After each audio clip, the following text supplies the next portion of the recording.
Onarjen Yojen Objansan Premage Sardon Pola Yatsen Chogin Yodrunye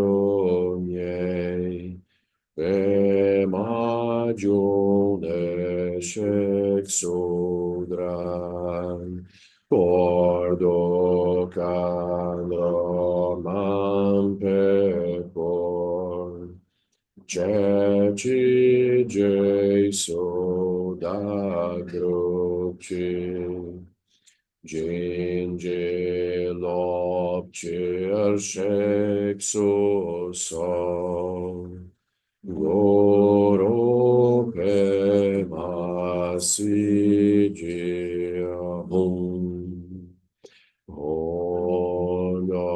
Honargen Eugen Objansam Pemanges Ardon Pola Yatsen Kyogin Yodromye Premajun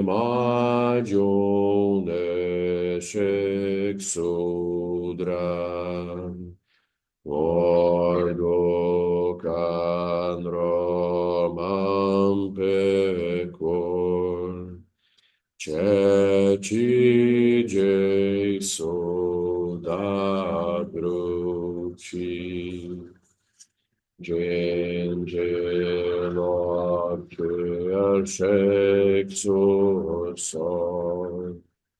Oro Pemasigi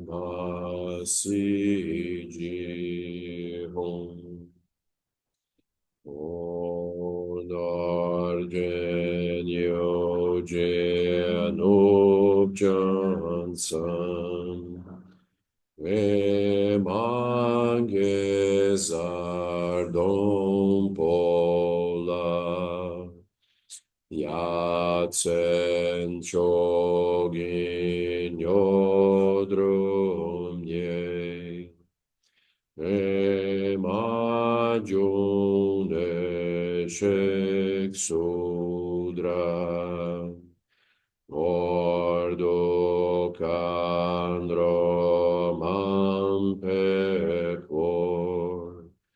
Ceci Jesu da Grupci Ginge Lopce Arshek Suso Goro Pemasigia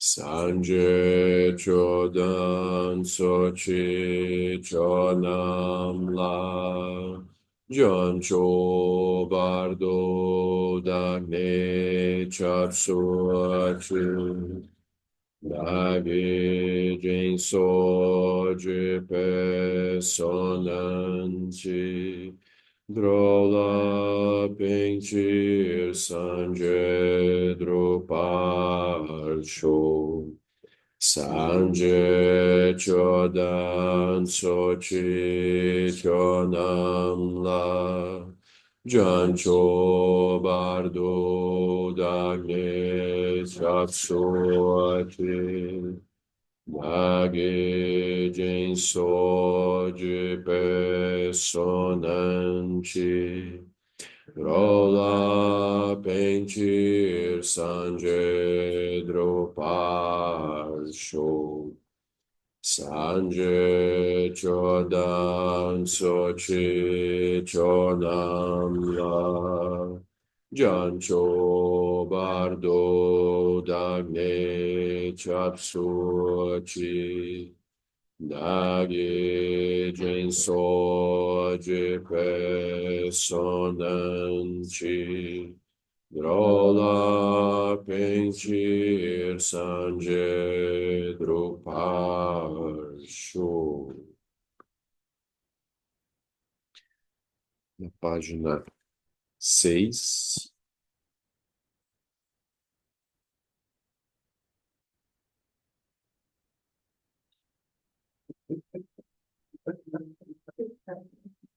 prece aos 3 kayas do Lama, na página 6.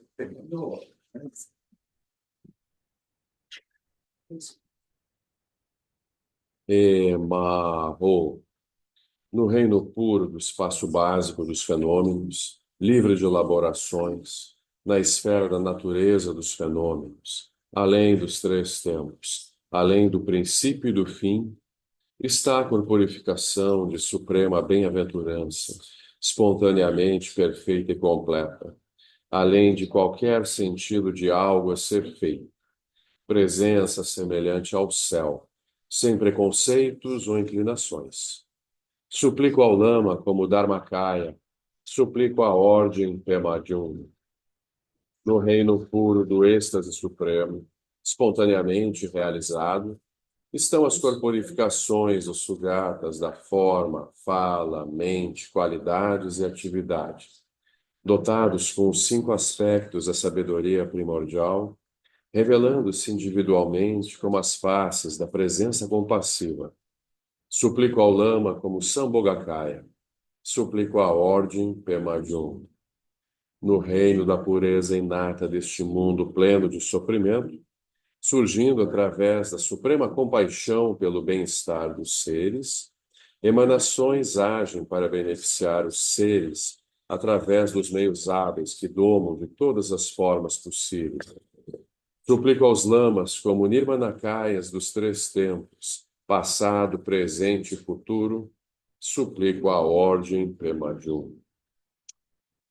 Na página 8, prece para alcançar a cidadela da sabedoria intrínseca. Aqui é outra coisa. Ok. Prece para alcançar a cidadela da sabedoria intrínseca. O que quer que apareça de fato com objetos visíveis ao olho, tudo no mundo externo, embora apareça, descanse sem tomar isso como sendo real. A purificação da percepção dualista é a forma clara, porém vazia da deidade. Suplico ao Lama do desejo e do apego naturalmente liberados, suplico à Ordem Pema-Chögyam, que quer que ressoe de fato com objetos perceptíveis ao ouvido, todos os sons percebidos como agradáveis ou desagradáveis, descanse na união do som com a vacuidade, livre do pensamento especulativo. A união do som com a vacuidade, além do princípio ou do fim, é a fala dos vitoriosos. Suplico a fala dos vitoriosos, a união do som com a vacuidade. Suplico a Ordem Pema-Chögyam. O que quer que surja de fato com objetos na imaginação, não importando quais pensamentos surjam dos 5 venenos emocionais, não permita que sua mente os antecipe, siga-os ou se entregue a eles. Ao permitir que esse movimento descanse em sua própria base, você é livre do Dharmakaya.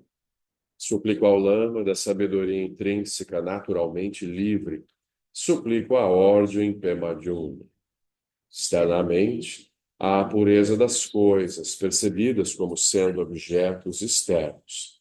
Internamente, há a liberdade da natureza da mente, percebida como sendo o sujeito interno.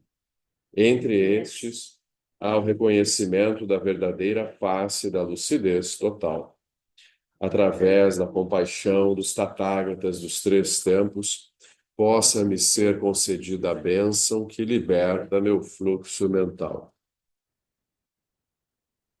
Boa noite. Tudo bem? Hoje temos visitas ilustres.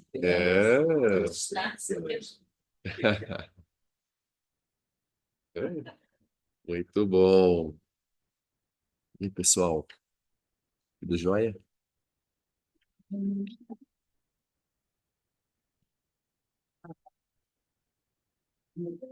Muito bem, então a gente está no comecinho, né, desse novo estudo, o Sutra do Ataque do Coração, para quem já tem o livro, né? Quem não tem, é um livro que vale a pena ter, assim, muito bom. É um livro para estudar várias vezes. Ficou lá? Interessante, né? Hum? Não,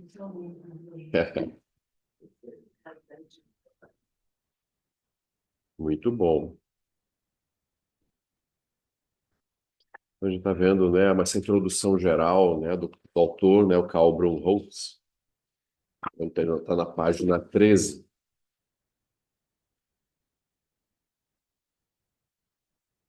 Eu vou pegar ainda no final da 12. No final da página 12, o último parágrafo. Ainda, sob outra perspectiva, podemos dizer que o Sutra do Coração é um convite para apenas soltar e relaxar.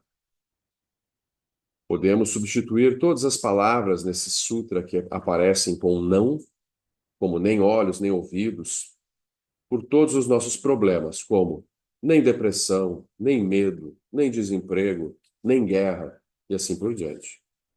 Pode parecer simplista, mas se fizermos isto e, de fato, transformarmos essa ação numa contemplação sobre o que todas essas coisas, como depressão, medo, guerra, crise econômica, na verdade são, isso pode se tornar algo muito poderoso, talvez ainda mais poderoso do que as palavras originais do Sutra. Normalmente, não estamos muito interessados, por exemplo, em nossos ouvidos e se eles realmente existem ou não. Então, no que diz respeito à contemplação do significado da vacuidade, um dos princípios básicos dos Sutras Prajnaparamita é tornar essa análise tão pessoal quanto possível.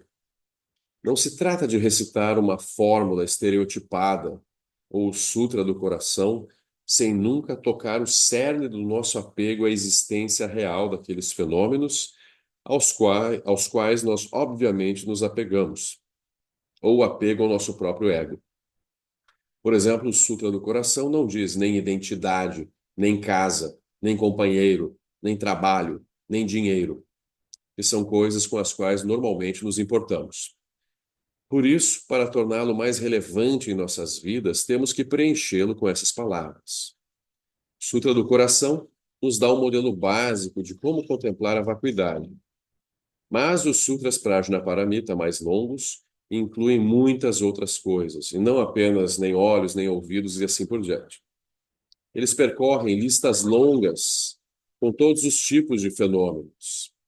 Por isso, somos encorajados a encontrar nossas próprias listas de fenômenos que mapeiam o nosso universo pessoal e então aplicar a abordagem do Sutra do Coração a essas listas. Então esse é um ponto, né? Todo ensinamento budista, obviamente, não é para ficar na teoria, ou seja, né, de memorizar, guardar as palavras tradicionais e não saber como aplicá-las naquilo que realmente nos aflige. A gente tem que trazer realmente o texto para as emoções perturbadoras básicas, para os medos, aflições, como ele coloca aqui. Então, adianta eu, né, ficar recitando o sutra direitinho, mas eu não olho bem para isso, meus apegos mais fundamentais, aquilo que realmente me arrasta, né? Então, não tem nem doce, nem não doce, né?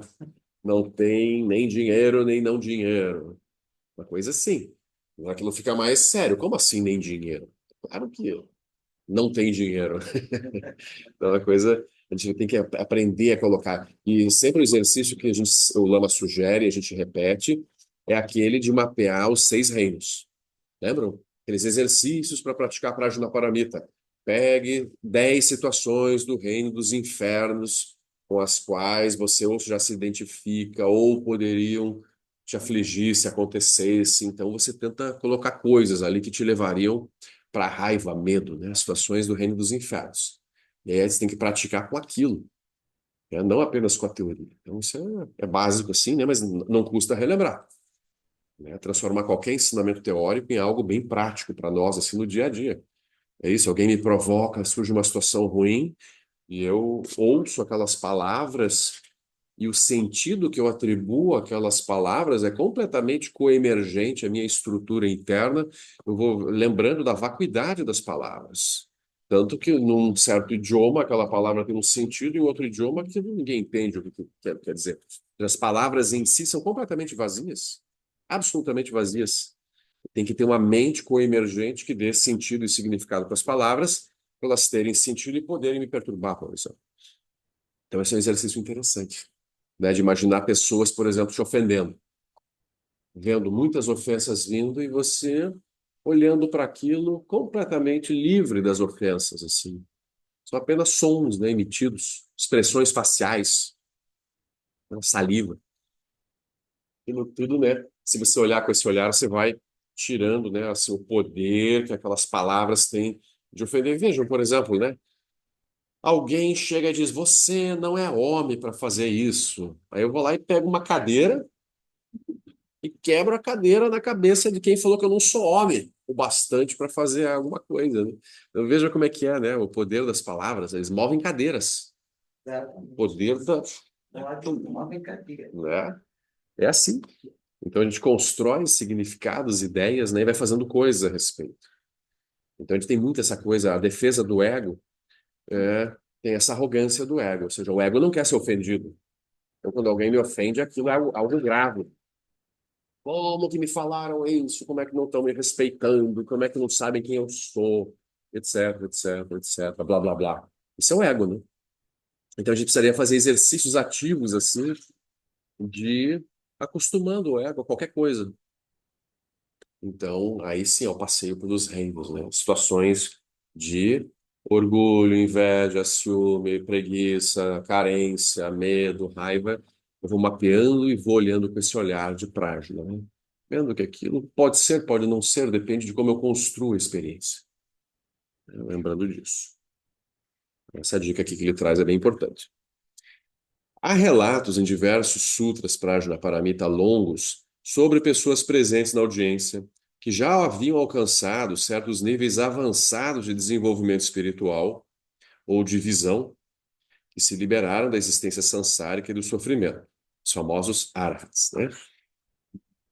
Essas pessoas, que são chamados arhats no budismo, ouviam o Buda falar sobre vacuidade e então tiveram diferentes reações. Alguns pensaram: isso é loucura, vamos embora, e foram. Outros ficaram. Mas alguns deles tiveram ataques do coração, vomitaram sangue e morreram. Parece que eles não foram embora a tempo. Sim. Esses arhats estavam tão chocados com o que ouviram que morreram no local. Essa é a razão pela qual alguém sugeriu recentemente que poderíamos chamar o Sutra do Coração de Sutra do Ataque do Coração. Outro significado poderia ser que esse sutra vai direto ao coração da questão, enquanto impiedosamente ataca todas as viagens do ego que nos impedem de acordar para o nosso verdadeiro coração. De qualquer forma, até agora ninguém teve um ataque do coração aqui, o que é uma boa notícia. Mas a má notícia é que provavelmente ninguém o entendeu também. Se tivesse entendido, já tinha tido ataque. É um pouco isso, né? Então, assim, isso aqui é meio exagero. Não. Quantas pessoas recebem uma notícia ruim e têm um infarto e morrem no coração na hora? Então, isso não é uma coisa, né? Ideias, assim, podem chocar uma pessoa a um nível tal que a pessoa realmente cai morta na hora. Não, mas essa entendeu mesmo muito, né? Porque assim, É porque o problema é o seguinte, imagine assim, você dedicou a tua vida inteira, corpo, energia, mente para um certo tipo de visão sobre a realidade. Aí, de repente, aquela pessoa que te ensinou aquilo chega e diz, gente, não era aquilo, é muito mais do que isso, assim. Tudo aquilo que vocês achavam que é real, que é sério, que é verdade, é completamente vazio, não tem nada disso. Ou seja, como se assim, alguém que te colocou num lugar tivesse te traído. Não é? Te colocou numa posição que aí a própria pessoa vem e diz, olha, não é nada daquilo que eu ensinei. Então é muito chocante. Muito chocante. Para nós não é mais chocante porque a gente, desde o início, a gente recebeu isso aqui direto do Lama Santam, né? eu acho que a gente nem realiza direito, por mais que a gente ache. Sim. Eu acho que é sério essa coisa de ter assim, a pessoa que morre, ela tá, entendeu? Mas assim, a gente não realiza, é uma coisa meio teórica que ao mesmo Sim, tempo é prática, a gente vê acontecer, mas realizar, é isso mesmo. por Tá isso que não correto. tem assim, né? Não tem esse impacto tão grande, né? É isso mesmo, porque se a gente realmente vê que todas as coisas são vazias, como o Sutra propõe, é isso, eu não existo como quem eu acho que eu existo. As pessoas não existem. O Buda fala claramente, são como sonhos, como miragens. Então, são manifestações fantasmagóricas de ondas eletromagnéticas que não têm existência real nenhuma. Se olha para a própria mente, o que que na minha mente me faz eu mesmo? São apenas pensamentos. Qualquer pessoa poderia ter esses pensamentos. Sim. Não tem nada nos pensamentos que determinem um eu. Tem um espaço mental, que é um espaço aberto, vazio, e naquele espaço mental pode surgir qualquer coisa. E nada caracteriza um eu nesse espaço mental. Os teus pensamentos não têm nada de original. Outras pessoas já pensaram coisas muito parecidas ou iguais, em ordens diferentes, só com um pouquinho de ênfase mais para isso ou mais para aquilo. Então você começa a ver assim, sim, essa entidade que eu chamo de eu mesmo é apenas uma manifestação temporária, mutante, constantemente mutante. A gente não é a mesma coisa, a momento, a gente muda. Mas também pode ser libertador. Tem gente Sim, mas exatamente. É extremamente libertador. a gente está construindo, criando, que é o sonho. É, é isso. É libertador de tudo aquilo que é ruim, mas também tudo aquilo que eu considero que existe, eu fico sem referencial também, né? Então é isso também. Não tem filho, não tem neto, não tem casa, não tem nada, né? É isso, aquilo é chocante. Sofrendo tanto, meu Deus, não tem Aquilo são. Mas ao mesmo tempo, aí que é a coisa, né? Também não tem, mas também não deixa de ter. sempre lá, né? Ajudando. Sim. Entendeu? Com certeza. É isso que o Buda fazia. O Buda via a vacuidade de absolutamente tudo, mas seguia com compaixão infinita, tentando ajudar todos os seres. Então, equilíbrio entre a verdade relativa e absoluta. Mas como o nosso problema maior é a fixação, a existência real das coisas, então por isso que o Sutra enfatiza o aspecto da vacuidade. Não, não, não e não. Nosso apego não é ao nada. A gente não tem um apego nihilista. Nosso apego é a existência real das coisas, né? Esse é o engano fundamental assim da quase totalidade dos seres. Então o Sutra ele vai enfatizar justamente desconstruir todas as suas possibilidades de apego e fixação. Onde é que você pode se apoiar no samsara, né? O corpo dá para se apoiar. O corpo muda o tempo todo, as células estão, né? É aquela coisa, né? Cada vez menos, né? A gente poderia dizer assim, né? Não só não dá, como cada vez menos pode se apoiar no corpo. Tem esse probleminha, o corpo, né? A gente pode se apoiar nas nossas emoções, né? Pior ainda, né? A gente pode se apoiar nos nossos pensamentos. Por exemplo, a gente esquece as coisas. A gente já estudou cada vez mais esquece as coisas. Não, e o pior é o seguinte, a gente esquece as coisas recentes e fica lembrando aquelas coisas lá do passado, né? É outra sintominha também, né? Então, a gente não pode confiar na própria memória, não é? A gente mistura as coisas, a gente conclui coisas assim um pouco errôneas, né? Mistura ideias. A gente tem até uma apropriação indevida de memórias dos outros. Sim. Muito comum, né? A gente achar que algo aconteceu com a gente, mas aconteceu com o irmão, aconteceu com algum parente, um amigo. Então é isso, a gente vive num reino mental que é meio assim, fantasioso, nebuloso. E aí, então, não é corpo, não são as emoções, não é a mente, o que que sobra, né? Onde é que a gente pode se agarrar, né? O mundo ao redor está aí girando, a Terra aí em disparada pelo universo, né? Não sei quantos quilômetros por segundo, assim, numa velocidade gigante, né?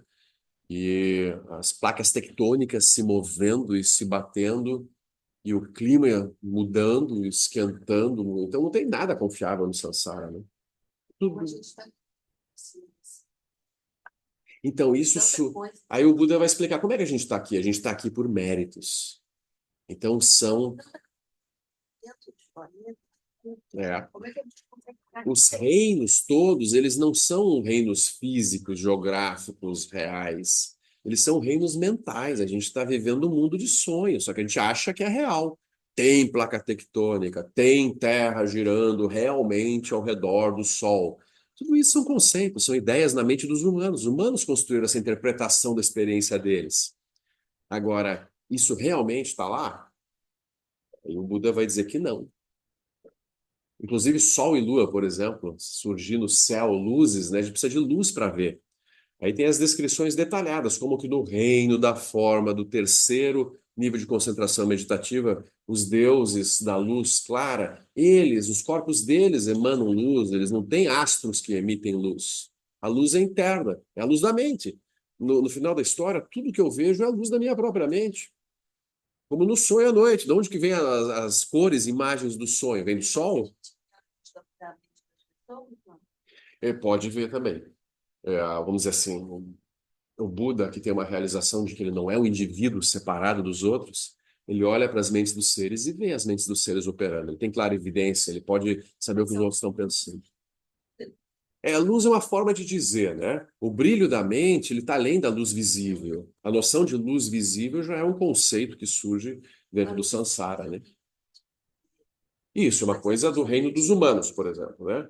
Então vamos dizer assim, mas aí tem humanos, por exemplo, que são cegos. Eles não enxergam luzes, mas eles estão vivos, têm um mundo, eles estão construindo ideias, então tem uma luminosidade da mente, mesmo sem olhos operando. Então quando a gente fala em luz, não tem a ver necessariamente com o aparelho visual, né? Então tem uma luminosidade interna. À noite, quando eu sonho, eu estou de olho fechado, a luz está apagada, e tem imagens coloridas, ou preto e branco, né? Tem experiências. Sempre aquilo ocorrendo, né, no plano da mente. Então, a gente começa a ver que é um pouco isso, né? Toda a experiência de mundo, seja o reino dos infernos, dos fantasmas famintos, dos animais, dos humanos, dos semideuses e dos deuses, são experiências que surgem de Alaya Vijnana pelo karma dos seres sencientes. Então, é um sonho que brota do teu inconsciente. Então, o tempo todo sonhando realidades, né? Então, é assim que o Buda vai explicar, né?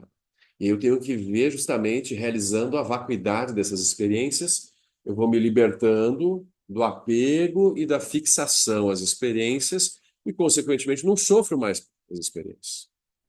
Quando eu entendo que toda experiência ela é coemergente, autocriada, não tem mais por que sofrer. É como se está correndo de um monstro num sonho, e está lá gritando e morrendo de medo do monstro.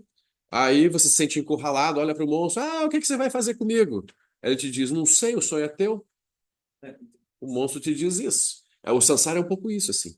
Os nossos sofrimentos são autoimpostos, né? Todos autoconstruídos. Alguém vai, não, mas tem o sofrimento físico, a dor e etc, né? Com certeza, no reino humano, a gente constrói karmicamente um tipo de corpo que tem uma série de fragilidades que qualquer coisinha gera dor, sangramento, machucados, etc. É um tipo de corpo.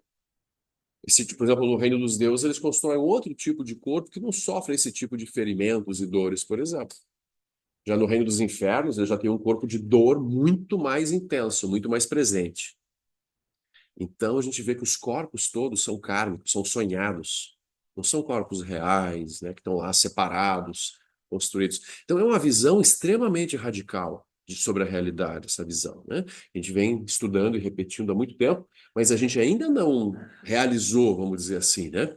A gente sabe disso, já ouviu inúmeras vezes, mas ainda se comporta de modo separativo, ou seja, eu sou eu, você é você, o mundo é o mundo, eu quero isso, não quero aquilo, gosto, não gosto. A gente opera com os 12 elos da cadeia de originação interdependente e ainda não libertou a mente totalmente, né? A gente já sabe um pouco, isso já nos ajuda. Você tem várias situações que a gente já lembra disso e já aplica. Tudo isso é construído, tudo isso é coemergente. Eu posso entrar na tristeza ou não, eu posso me deixar arrastar pela euforia ou não. Ter essa liberdade, né, de entrar e sair das bolhas. A gente vai exercitar a liberdade. Prajnaparamita é isso, né, o exercício de ver que as bolhas não são sólidas.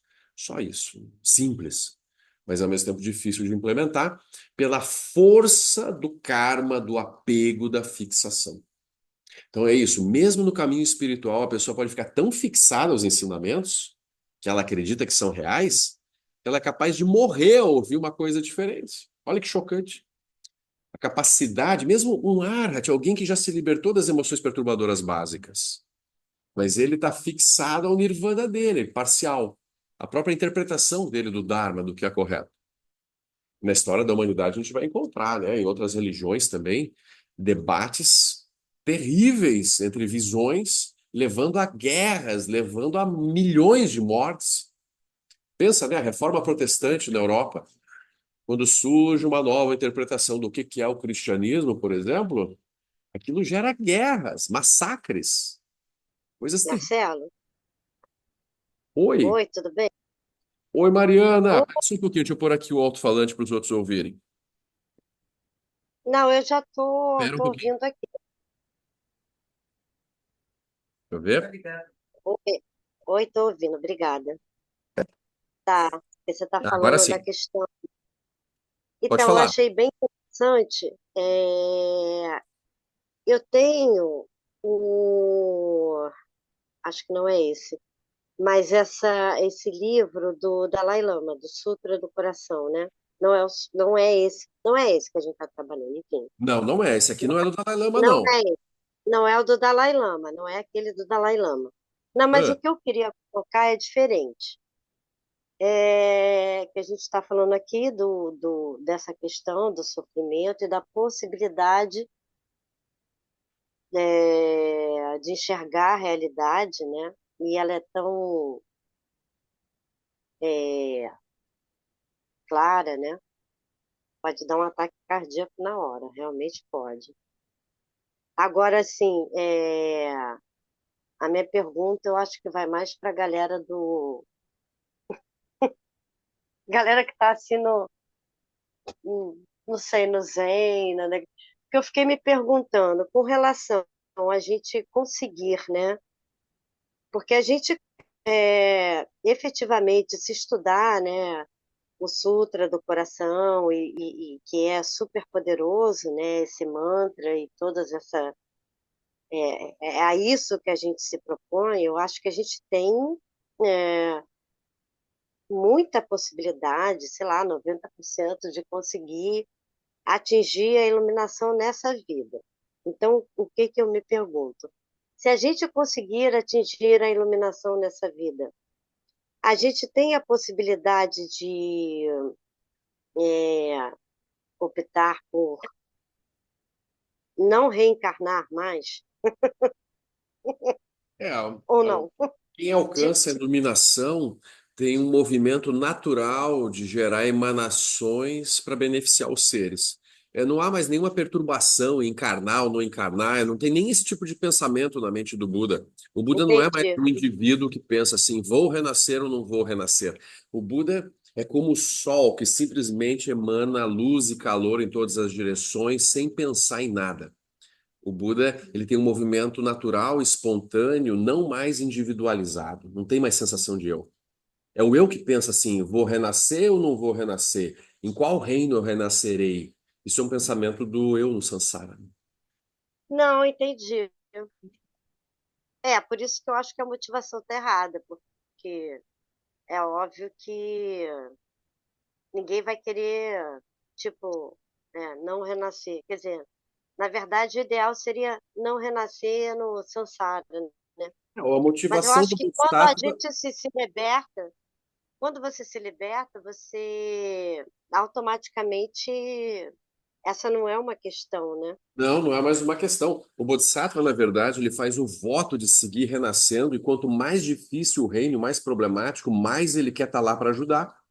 Ele não tem mais Socorro. assim, eu quero salvar a pele, quero salvar, né, Socorro. minhas situações. Não, não é a minha pele. É porque isso aqui já, como você falou, isso aqui já está indo para o espaço, sabe? Mas a mente segue, né? Mesmo que o reino humano desapareça, a mente confusa ela segue. Então, os bodhisattvas sempre se manifestam nos reinos de confusão dos seres sencientes para ajudá-los. Se não é no planeta Terra, é em outro lugar, assim, não tem uma limitação para o número de possibilidades de renascimento. Então, a gente não precisa ter medo. Quando o planeta Terra não der mais condições de vida para os humanos, essas mentes que se manifestaram como humanas vão se manifestar em inúmeros outros possibilidades assim, né, de renascimento. Então, não Entendi. tem essa falta de moradia, não tem carência Não, mas no Sansara. a minha questão não é a moradia, é porque realmente eu nem queria reencarnar mesmo, mas assim, O É. ideal seria que a gente conseguisse atingir a iluminação, porque Não, aí acho que a gente já não tem reencarnar como problema. Mariana você não tem que querer mesmo. Você tem que querer se libertar, né? Você tem que querer assim, não, eu quero Ah, eu não reencarnar quero, como não. Yeshe Tsogyal. Você tem que Eu não pensar quero assim, mesmo. quero ser uma emanação de Yeshe Tsogyal. Aí sim vai valer a pena querer, Eu né? não quero mesmo reencarnar como Mariana. Socorro. Não, acho que todos nós, né? Por exemplo, assim, pensar eu, na minha identidade, eu quero me manifestar várias vezes no Sansara, isso aí é confusão, né? Isso, com Eu certeza. não Mas quero é mesmo. assim, eu quero realizar a mente de Guru Rinpoche e manifestar as qualidades de Guru Rinpoche em meu mundo, aí é um bom pensamento, aí é uma boa forma, né, de renascer, assim. E é bom. Entendi. Mas sim, Obrigada. Sansara é muito sofrimento, né? Já pensa, Obrigada. não, do jeito que eu sou hoje, Não, eu é quero um ficar vindo horror. de novo? Melhor não, né? Não, eu nem queria ficar vindo de novo. Eu queria ser um nada e nunca mais voltar, saca? Eu queria Ah, virar sim. nuvem. Ah, sim, mas aí o Trumpa uma vez falou, né? Não tem para onde fugir no Sansara. Enquanto você não se iluminar, não tem o que fazer. Você pode se suicidar, tua mente segue. Tua mente perturbada vai gerando outras confusões e outras confusões. Então não tem outro caminho além da liberação da própria mente. Tem um cantinho do Sansara para se esconder. Então a gente tem que aproveitar o Dharma e o mais rápido possível, né? Libertar a mente de si mesma. Ela não tá se libertando de uma prisão cósmica que foi criada por Maharaja para nos, né, nos fazer sofrer, por exemplo. Não existe esse campo dual. A mente Não, confusa na gera verdade as próprias. existe, né? Existe esse campo existe que é a nossa mente. Enquanto a gente não se libera dessa É mente isso que eu estou e não falando, atinge a exatamente. iluminação, então, se a É gente isso aí. não atingir a iluminação nessa vida, provavelmente a gente vai ter que renascer no útero e passar por todo o sofrimento Se de for um novo. útero, tá Só ótimo ainda. que Pior é cair num reino inferior, né? Não necessariamente a gente vem para não, o não reino queria humano, né? renascer de útero nenhum, mas tudo bem. Você viu? Então pratique, né? A gente não quer voltar, então tem que praticar mais. Então vamos lá. Obrigada. Vacuidade significa desapegar-se, estabelecendo-se na ausência de base. O Sutra do Coração e os outros sutras Prajnaparamita falam sobre muitas coisas, mas seu tema mais fundamental é a ausência de base fundamental da nossa experiência. Eles dizem que não importa o que façamos, não importa o que falemos e não importa o que sintamos. Não precisamos acreditar em nada disso. Não há absolutamente nada ao que se agarrar e nem mesmo isso é certo. Então, esses sutras puxam o tapete debaixo de nós o tempo todo e nos tiram todos os nossos brinquedos favoritos. Frequentemente, quando alguém nos toma um dos nossos brinquedos mentais, simplesmente achamos novos brinquedos. Essa é uma das razões pelas quais muitos sutras Prajnaparamita são tão longos. Eles listam todos os brinquedos sobre os quais podemos pensar e muitos outros, mas a nossa mente ainda segue se agarrando a outros. O ponto principal é chegar a um lugar onde nós, na verdade, paramos de procurar e de agarrar o próximo brinquedo. Depois temos que olhar como é estar nesse estado de mente.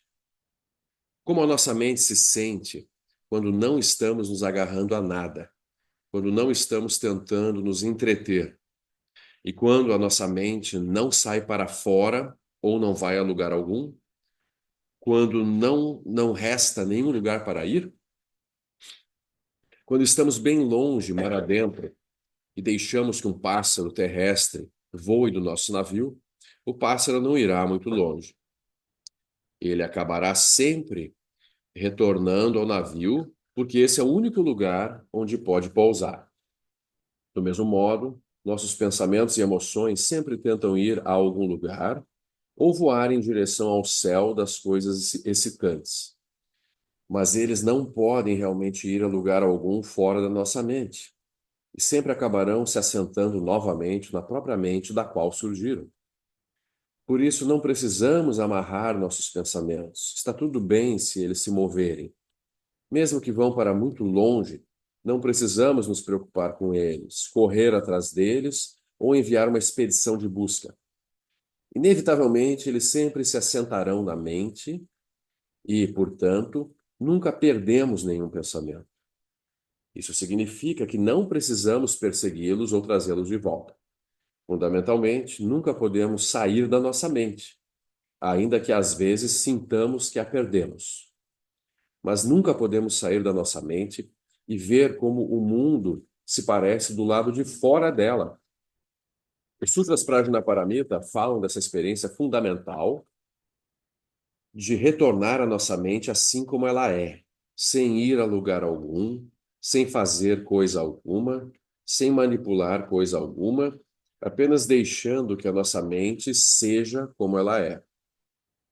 Normalmente não fazemos isso, pelo contrário, sempre tentamos fazer com que a nossa mente se ocupe com alguma coisa.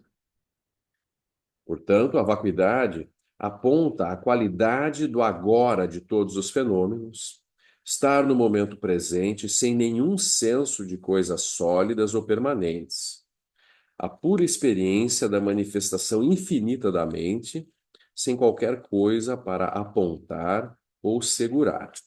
Então, aqui é um ponto bem importante, que às vezes se fala muito, né, hoje em dia, especialmente no movimento mindfulness, em estar presente, estar plenamente atento a tudo que está acontecendo.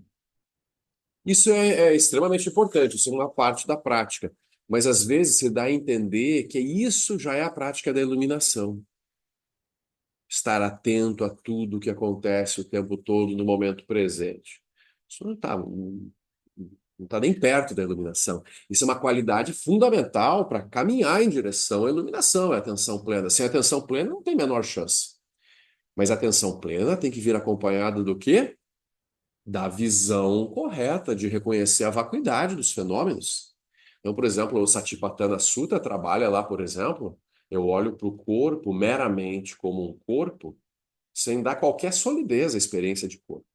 Eu tenho que avançar na percepção direta da vacuidade dos fenômenos ao meu redor. Tudo que tem a ver com o corpo, tudo que tem a ver com as sensações, tudo que tem a ver com os conteúdos mentais e tudo que tem a ver com os objetos, fenômenos que a gente categoriza. Então, eu tenho que unir a atenção plena com visão correta. Muito importante, porque muita gente acha hoje em dia que a prática da iluminação é apenas estar numa presença aberta, atenta a cada instante. Pô, se fosse fácil assim, o Buda não teria levado tanto tempo para se iluminar. Já não é muito fácil, né? Mas ainda assim é uma coisa que você ouve, tá, isso eu sei como é que era para fazer. Posso não conseguir fazer o tempo todo, mas é meio óbvio. Como é que eu me mantenho atento a cada movimento, a cada pensamento, né? Por alguns segundos eu consigo manter essa atenção plena, por exemplo. Mas é muito mais que isso. A superação da dualidade não é só isso, gente. Se fosse básico assim, né? Todo mundo se iluminaria meio rápido.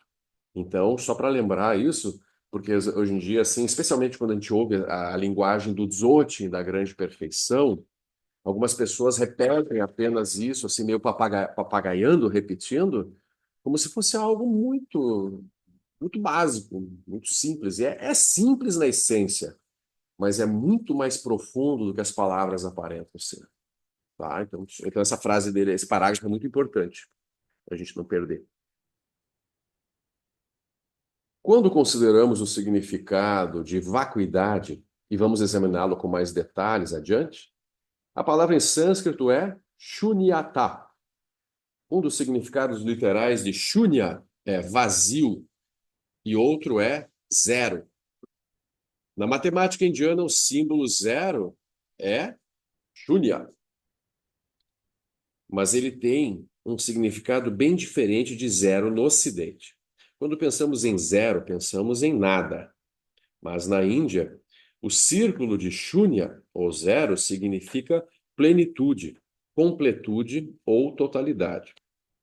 Da mesma forma, vacuidade não significa nulidade, mas sim plenitude, no sentido de potencial total. Qualquer coisa pode acontecer na vacuidade e por causa da vacuidade. Muitas pessoas pensam que se nada existe realmente, como algo pode funcionar? Porém, Nagarjuna disse que é precisamente por nada existir realmente que tudo funciona.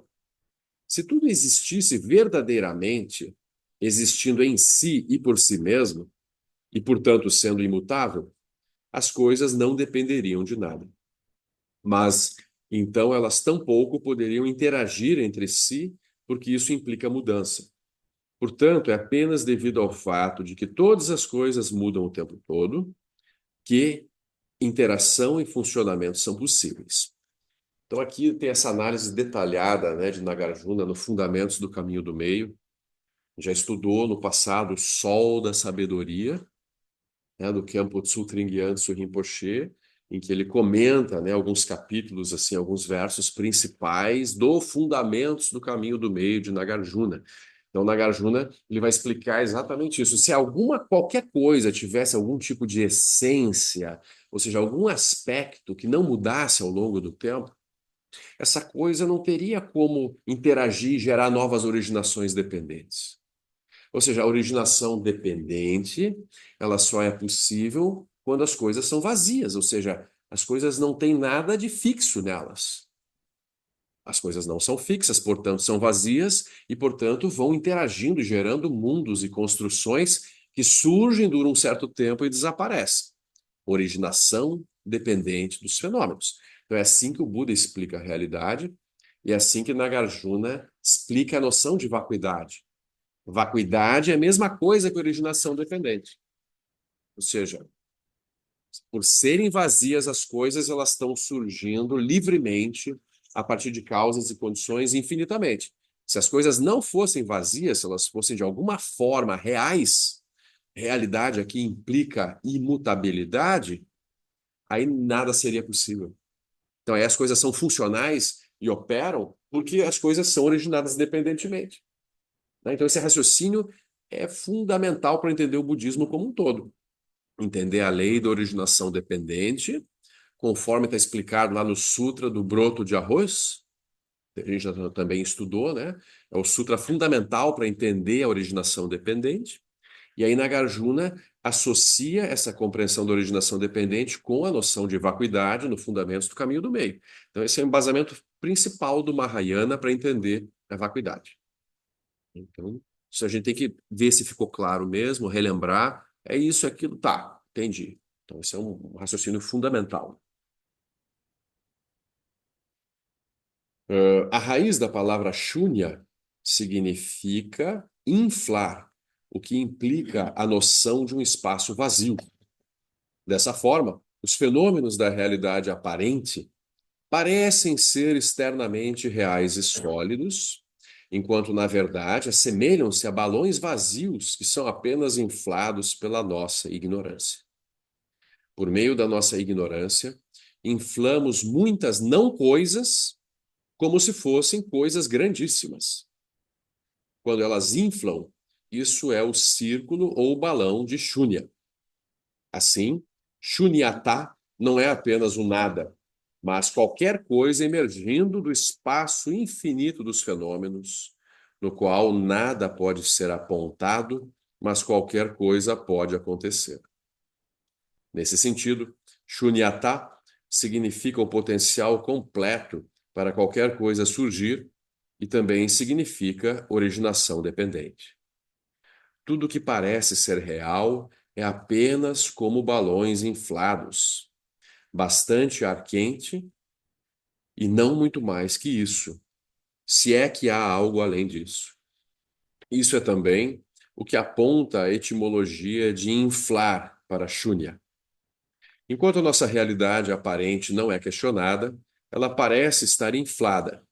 Mas quando refletimos e meditamos sobre a vacuidade, todos aqueles balões com os quais normalmente nos entretemos são perfurados e revelados como realmente são, que é apenas o ar quente dentro deles. Então pense nas nossas experiências, a gente se chateia, se incomoda com coisas que são meros balões de ar. Ah, onde é que vai ser a festa de Natal? Aí já começa uma tensão na família, por exemplo. Não é verdade? E aquilo gera uma comoção. Nossa, mas na casa da tia fulana de tal, ano passado, não sei quem é bolsonarista, não sei quem é petista, aquilo lá não dá certo. E aí sofrimento, angústia, choro, lamentação, ranger de dentes, né? Aquela coisa Terrível, gente. Não, vocês estão brincando, mas quantas famílias tiveram o Natal estragado aí nas últimas eleições, né? Porque as pessoas não querem nem se ver mais, né? Então, veja, são balões. Não é tão óbvio assim, depois quando a gente olha de fora, mas enquanto está acontecendo, enquanto alguém não respondeu minha mensagem bonitinha no WhatsApp, me ignorou, ou deu uma resposta torta, atravessada, nossa, aquilo é muito sério. A pessoa tenta meditar, não consegue meditar, que ela fica só pensando, mas a pessoa não falou aquilo. Como é que ela não concordou comigo? Então a gente vive em mundos assim completamente frágeis, né? Bolhas ridículas quando a gente olha com mais amplitude, né? Como a gente sofre por isso, por balões de ar que são furados. É como uma criança, lá, duas crianças, eu vi esses dias, duas crianças com o balão, daí uma foi lá e furou da outra. Típico, né? Criança assim, né? Às vezes tem uns comportamentos, né? Só criança, né? E aí furou o balão da outra. Aí chorou, assim, meu balão. Podia ter tido, né? Ou podia ter, sei lá, furado o olho da outra, porque uma furou o balão, né? Então, é isso, as pequenas bolhas de ar podem gerar comportamentos violentos, agressivos, né? De muito sofrimento. A gente deveria olhar profundamente, assim, quais são os meus balões de ar que eu dou muita importância, né? Que eu fico sofrendo por causa deles, assim. Então, é um pouco frágil, né? Por coisas que são completamente vazias, né? É? Prefere nem ir no Natal na casa de ninguém, né? Hum.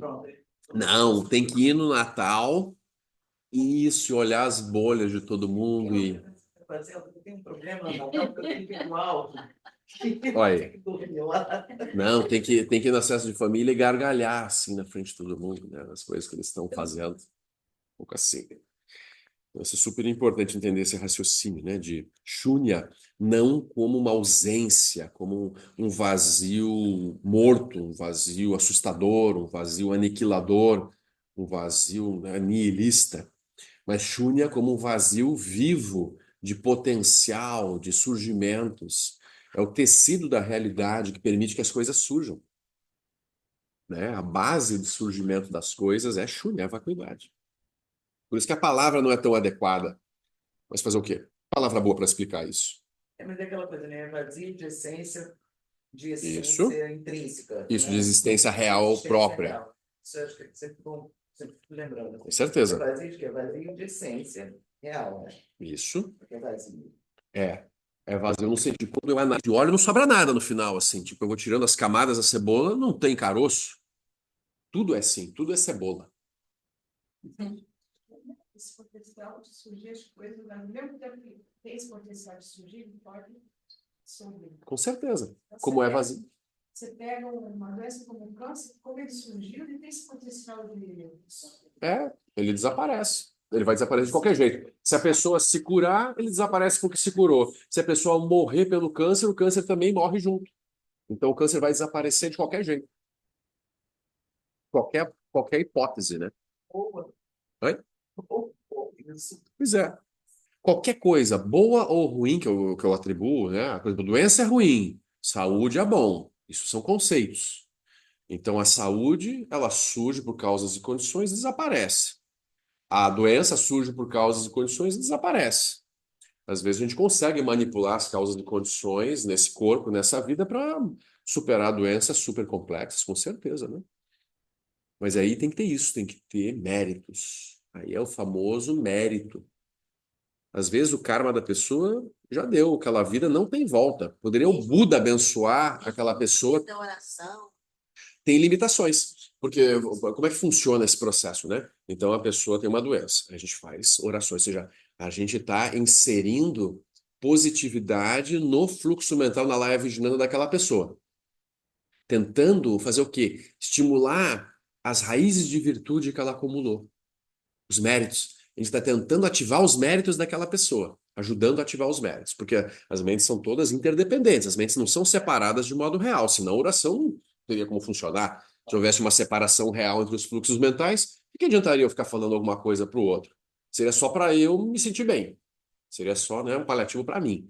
Mas não, as mentes são interdependentes. Então, quando eu intenciono alguma coisa para o fluxo mental do outro, eu estou acionando coisas ali.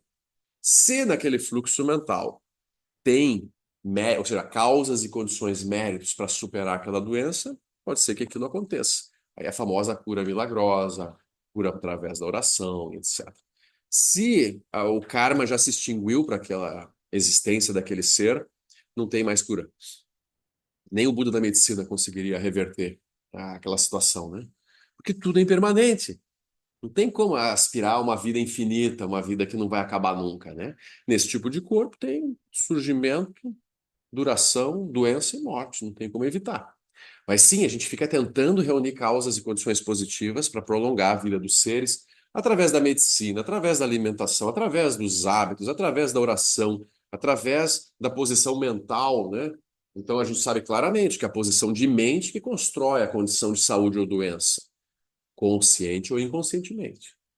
A maior parte dos casos é inconsciente. A gente tem padrões de pensamento, de emoções, de fixações que geram tipos de doenças específicas. Na visão da medicina tibetana, todas as doenças surgem dos três venenos fundamentais: ignorância, desejo e raiva.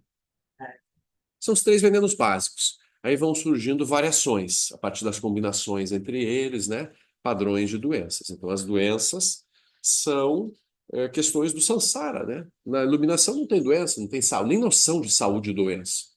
Mas enquanto a gente está no samsara, por causas e condições, surgem experiências, que eu chamo de saúde, chamo de doença. Aquilo é apenas uma experiência da mente no final da história, né? Aí é muito interessante lembrar, lembram do Sutra de Vimalakirti? Como é que é o início do Sutra? Vimalakirti não está doente no seu leito, no seu quarto, sozinho. E aí o Buda pensa, Vimalakirti está doente. Aí o Buda pede para os arhats, vão lá visitá-lo, né, para prestar meus respeitos a ele. Aí nenhum dos arhats quer ir, porque Vimalakirti tinha dado uma lição irada para cada um deles numa situação diferente. Então eles tinham medo e vergonha de conversar com ele. Aí vem os bodhisattvas. E os bodhisattvas também dizem por que que eles não têm coragem de ir lá conversar com Vimalakirti. Aí chega quem? Manjushri, o Bodhisattva da sabedoria, que é o único que aceita debater, dialogar lá com o Vimalakirti. Aí Manjushri chega para ele. Por que você está doente? Aí ele diz, a minha doença é a doença de todos os seres sencientes. Enquanto houver ignorância e seres sencientes, eu manifestarei doença. Então o que é? A doença só surge na ignorância. Né? Ele não está doente, ele é um Buda, ele está iluminado. Mas ele manifesta aquela aparência de doença naquele tipo de corpo, porque na verdade tem os seres sencientes para salvar, para libertá-los do samsara. Então é muito interessante aquele diálogo, né?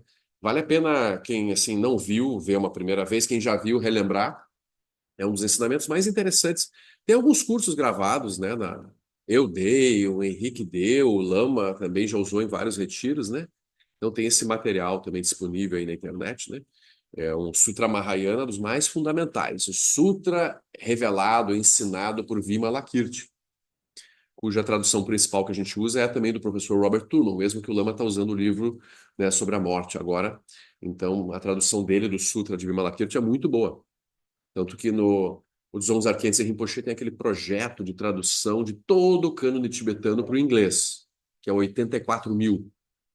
Então, tem uma sala de leitura no site do 84.000 em que tem já dezenas e dezenas de sutras traduzidos. Então, o Sutra de Vimalakirti já está lá disponível também. E, Agora você deu isso onde?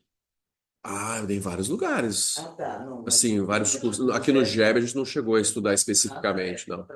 Mas a gente, quando estudou Buda Dharma, a gente passou pelo Sutra de Vimalakirti e teve vários cursos específicos, sim, no SEB Rio, em outros SEBs. Também tem gravado, assim. É um texto bem bacana. Tem um Ignorância, raiva, qual é o outro? desejo, os três venenos básicos da mente. Javali, galo e cobra. Ignorância, avidya, javali. Aí desejo, né? O galo, aquisitividade. E raiva, né? A cobra, a defesa das identidades. Então, isso a gente tem que sempre lembrar que os venenos vão complicando tudo, vão gerando padrões e criando situações em que tudo vai, né, se tornando uma experiência de sofrimento, necessariamente. Né? Os venenos geram tipos de corpos que estão sujeitos a doenças. Não é assim que os corpos são puros e as doenças invadem, como se a gente estivesse lutando contra as doenças, né? As doenças são naturais nos corpos de ignorância, assim. É bem interessante olhar isso. Certo. É interessante esse negócio que você falou da prece. A gente está falando, né, de cura pela prece, não sei o quê. É porque o Johnson, esses dias, quando ele fez aquela fala sobre a prece de Pedro Rocher, ele fala que a pior tradução possível é prece, porque a gente tem uma visão de prece totalmente diferente do que prece na realidade significa.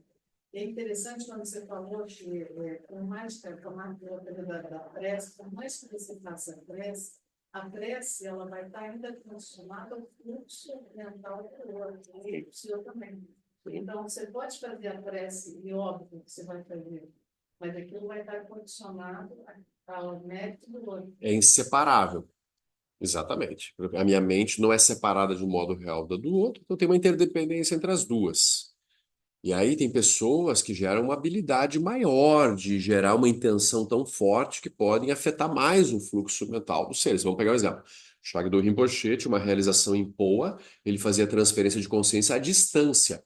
Então alguém dizia, fulano está morrendo lá a 1.000 quilômetros de distância. Daí Rinpoche fazia lá as práticas de Poa e ligava. E aí, apareceram os sinais de transferência? Daí eles iam olhar, não, ainda não. Daí ele seguia fazendo a prática. E agora? Agora apareceram sinais de transferência. Então ele tinha, por exemplo, essa realização né, conectar com o fluxo mental daquele ser com uma intenção muito forte, muito poderosa. Então, claro que tem seres que têm mais habilidade de cura ou alguma coisa assim. Mas sempre vai depender, sim, dos méritos de quem está recebendo. Acho que é inseparável. Como eu comentei, tem várias situações em que o Buda sugere alguma coisa que cura alguém.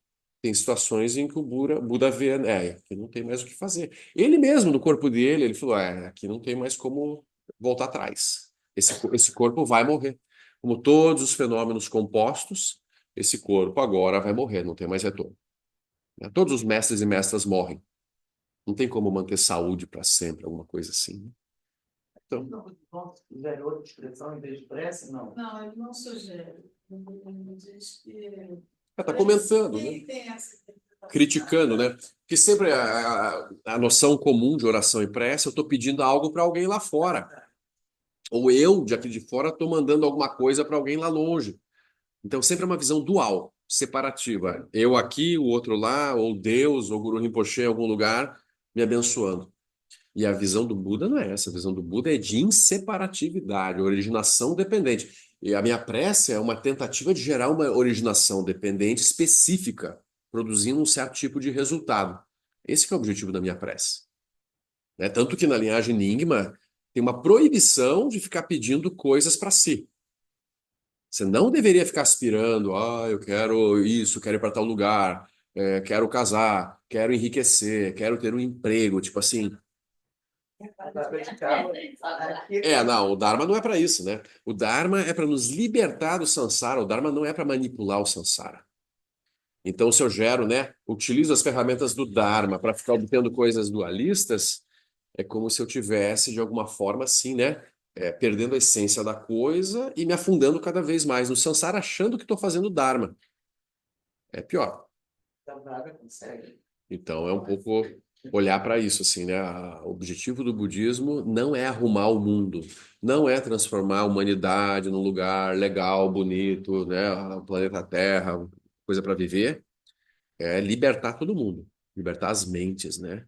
Porque o planeta Terra vai acabar, isso não tem a menor dúvida. Quanto tempo vai demorar, não se sabe. Com 50 anos ou 5 bilhões de anos, isso é fatal, né? Tudo que surge desaparece em algum momento.